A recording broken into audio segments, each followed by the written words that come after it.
Okay, here we are with our daily fuel. We're going through the New Testament in a year, and we are in Acts chapter 27.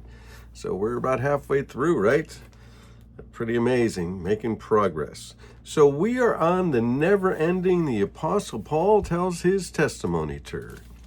And when the Apostle Paul got converted, of course, he was a religious zealot and religious terrorist, chasing people down, killing them, arresting them for their faith. Gets converted on the road to Damascus, chasing the Christians to other countries, wanting to arrest them, wanting to stop them. Well, Jesus stops him. Jesus arrests him.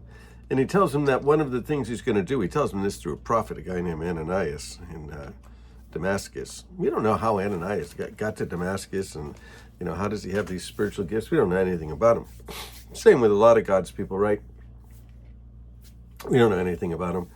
But God knows everything about him, and he uses them in really powerful ways. So Ananias, he was supposed to pray for Paul, and so that Paul could know, number one, how many things he would suffer. Number two, that he was going to testify before the Jews. Number three, he testified before the Gentiles. Number four, that he testified before the kings of the Gentiles. And so now he is on the Kings of the Gentiles tour, and courtesy of the Roman government. Amazing how God does that. He had appealed to Caesar, which he had the right to do, similar to appealing to our Supreme Court. To Caesar, he's going to go. And so, here we go. Chapter 27. When it was decided we would sail for Italy, Paul and some of the prisoners were handed over to a centurion named Julius, who belonged to the Imperial Regiment. I like that guy's name. We boarded the ship and about to sail for the ports along the coast of the province of Asia, and we put out to sea. Aristarchus, a Macedonian from Thessalonica, he was with us. So they got some people with them. They got some friends. They got some believers. On the way to Rome, Paul the prisoner on his way to Rome, see what the Lord might do. Well, the next day, Luke gets into this rather precise travelogue. And there was a guy, his name was, they call him now, Sir William Ramsay. He had read the book of Acts. He was a skeptic. He read the book of Acts, and he said that Luke was totally wrong in naming all these places that Luke named. He said, these places didn't exist the way that they are. There's no way that travelogue is correct. And so therefore the book of Acts isn't correct. Well, he was a man of means and scholar of means, so he went to check it out to disprove it, and he found out that the book of Acts and Luke's travelogue was exactly the way that it's written, precise. And so he wrote a book. He wrote a book called The Travels of St. Paul. I think that's what it's called. So I got some believers that are going around. And it says, from there, we put out again, and we passed the lee of Cyprus because the winds were against us. It's really getting into this travel here. And when we had sailed across the open sea, across the coast of Cilicia and Pamphylia, we landed at Myra in Lycia. There, the centurion found an Alexandrian ship sailing for Italy and put us on board. So they're going from ship to ship. He's got to get them to Rome. He's in charge of them. He's supposed to get them to Rome. And we made slow headway for many days and had difficulty arriving off Sindus. And when the wind did not allow us to hold our course, we sailed the lee of Crete, opposite of Salami. We moved along the coast with difficulty. We came to a place called Fair Havens, near the town of Lycia. Much time had been lost, and the sailing already became dangerous because now it was after the Day of Atonement. So the weather's going to get bad. It's not going to be a good time for sailing. And so, excuse me, my allergy is killing me. So Paul warned them. He said, men, I can see that our voyage is going to be disastrous and bring great loss to the ship and to the cargo and to our own lives. But the centurion, he's got to do his job. Instead of listening to what Paul said, he followed the advice of the pilot and the owner of the ship. Paul's got some spiritual insight.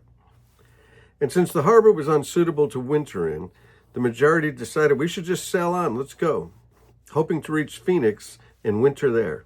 This was a harbor in Crete facing both the southwest and the northwest. And that's where, Sir William Ramsay was like, what? Well, sure enough, it does. He goes on and he talks about they enter into this storm, and then they're shipwrecked. They're shipwrecked. And so Paul, as well, I'll read about it. We'll get as far as we can. When a gentle south wind began to blow, they saw the opportunity to say, weighed the anchor, and they sailed along the shore of Crete. Before very long, the wind of hurricane force, called the northeaster, swept down from the island. The ship was caught by the storm and couldn't head into the wind. So it gave way and was driven along. These guys are now in trouble. And as we passed through the lee of a small island called Cauda, we were hardly able to make the lifeboat secure. So the men hoisted it aboard. Then they passed ropes under the ship itself to hold it together. The ship is coming apart. And because they were afraid it would run aground on the sandbars, they lowered the sea anchor and let the ship be driven along.